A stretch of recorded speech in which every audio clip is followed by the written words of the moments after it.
সুপ্রিয় দর্শক মণ্ডলী, আমার চ্যানেলে তোমাদের প্রত্যেককে জানাই স্বাগতম। আজকের ভিডিওতে আলোচনা করব ফার্স্ট সামারটিভ এভলিউশন 2025-এর ক্লাস 6-এর পরিবেশ ও বিজ্ঞান এই বিষয়টির একটি প্রশ্নপত্র নিয়ে। এই প্রশ্নপত্রটি পরীক্ষা হয়েছে গতকালকে, তাই তোমাদের সামনে তুলে ধরছি তোমাদের সুবিধার্থে। যাদের স্কুলে এখনও পর্যন্ত পরীক্ষা হয়নি তাদের কিন্তু বিশেষ উপকারে আসতে চলেছে এই ভিডিওটি। দেখো, সময় রয়েছে 1 ঘন্টা আর পূর্ণমান রয়েছে 30। একে রয়েছে, দেখো সঠিক উত্তরটি নির্বাচন করো। 1 × 6 = 6। সিল্ক পাওয়া যায় উল, শুঁয়োপোকা, রেশমমত, তুলো থেকে। উত্তর হচ্ছে রেশমমত থেকে। 2 রয়েছে, গাজরের কোন অংশ মানুষ খায়?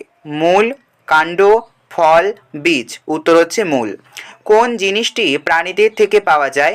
সুতো, উল, চটের ব্যাগ, সুতলি দড়ি। উত্তর হলো উল। তারপরে 2-তে উপস্থিত ল্যাক্টোব্যাসিলাস হলো এক প্রকার ছত্রাক, ভাইরাস, আদ্যপ্রাণী, ব্যাকটেরিয়া। উত্তর হচ্ছে ব্যাকটেরিয়া। তারপরে কৃষিক্ষেত্রে সার হিসেবে ব্যবহৃত হয় তা হলো নুন, কার্বলিক, ইউরিয়া, তারপরে ম্যালাথিয়ন। উত্তর হচ্ছে ইউরিয়া।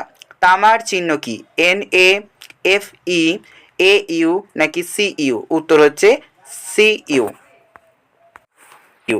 তারপরে দেখো, যে সকল প্রাণী লতা পাতা ঘাস ফল খেয়ে বেঁচে থাকে তা হলো মাংসাশী, উৎপাদক, তৃণভোজী। উত্তর হলো তৃণভোজী। 2 রয়েছে, শূন্যস্থান পূরণ করো। 1 × 6 = 6 রয়েছে, মানে 6টি প্রশ্নের উত্তর এখানে দিতে হবে। ফিল্টার কাগজের ওপর পড়ে থাকা কঠিন পদার্থটি হলো ড্যাশ। পদার্থটিকে বলা হয় ফিল্টার কেক। তারপরে রয়েছে, ওষুধ পাওয়া যায় এমন একটি উদ্ভিদ হলো ড্যাশ। এমন একটি উদ্ভিদ হচ্ছে তুলসী, নিমপাতা, অনেক কিছুই হতে পারে। তারপরে দেখো, কুইনাইন পাওয়া যায় ড্যাশ গাছের ছাল থেকে। সিংকনা গাছের ছাল থেকে। তারপর রয়েছে 4-এ, পিতলের বাসনে সবুজ ছোপ ধরা হলো এটি ড্যাশ পরিবর্তন। এটি রাসায়নিক পরিবর্তন। তারপরে পাউরুটি তৈরি করতে লাগে এককোষী ছত্রাক। এককোষী ছত্রাক ইস্ট। উত্তর হচ্ছে ইস্ট। তারপরে দেখো 6-এ রয়েছে, যৌগের ক্ষুদ্রতম কণাকে ড্যাশ বলা হয়। যৌগের ক্ষুদ্রতম কণাকে বলা হয় অণু। তারপর রয়েছে, দেখো পালিশ করার জন্য লাগে ড্যাশ। পালিশ করার জন্য আমাদের রজন লাগে। তারপরে দেখো 3-এ, বাম স্তম্ভের সঙ্গে ডান স্তম্ভ মেলাও। বাম স্তম্ভে রয়েছে রজন, গাজর, কয়লা সৃষ্টি, স্বর্ণলতা, কঠিন ধাতু, H2O। রজনের সঙ্গে যাচ্ছে পালিশ, গাজরের সঙ্গে যাচ্ছে মূল, কয়লা সৃষ্টি হচ্ছে মন্থর ঘটনা, স্বর্ণলতা হচ্ছে পরজীবী উদ্ভিদ, আর কঠিন ধাতু হচ্ছে লোহা, আর H2O হচ্ছে জল। তারপরে দেখো 4 রয়েছে, সত্য ও মিথ্যা লেখো। 1 × 6 = 6। যে কোনো 6টি আমাদের করতে হবে।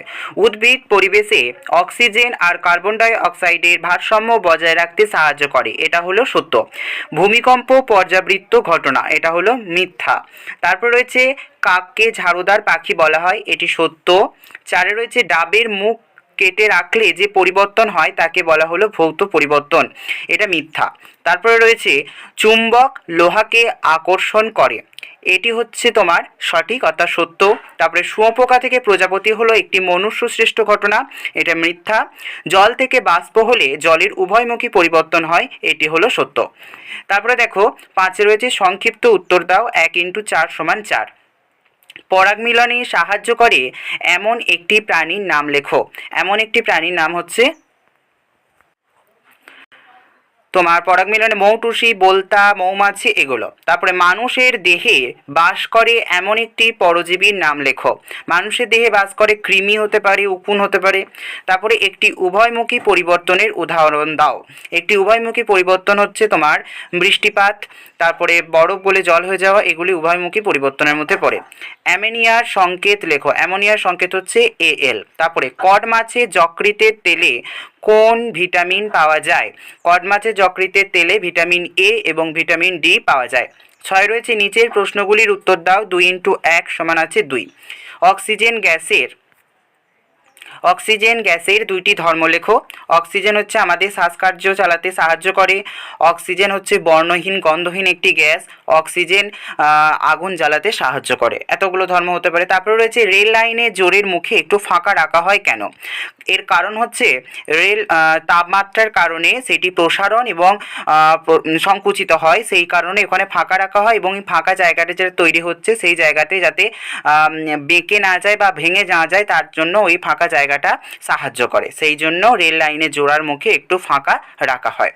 তারপর রয়েছে ভৌত পরিবর্তন ও রাসায়নিক পরিবর্তনে 3টি পার্থক্য লেখো, তোমরা একটু নিজের মতো করে নিও, আমি একটু বলে দিচ্ছি তাও।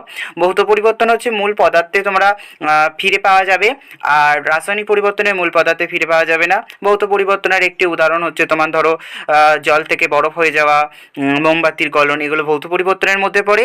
আর রাসায়নিক পরিবর্তন হচ্ছে দুধ থেকে ছানা হয়ে যাওয়া, এইগুলো হচ্ছে তোমার রাসায়নিক পরিবর্তনের মধ্যে পড়ে। এই ছিল আজকের ভিডিওয়ে আলোচনা। তো যদি আলোচনাটি ভালো লেগে থাকে তাহলে অবশ্যই চ্যানেলটিকে সাবস্ক্রাইব করে পাশে থাকতে ভুলবে না। এমন অনেক অনেক শিক্ষামূলক ভিডিও আমি আমার চ্যানেলে দিয়ে থাকি। আর পরীক্ষার প্রস্তুতিতে অবশ্যই আমার চ্যানেলটি খুব উপকারে আসতে চলেছে তোমাদের। ধন্যবাদ।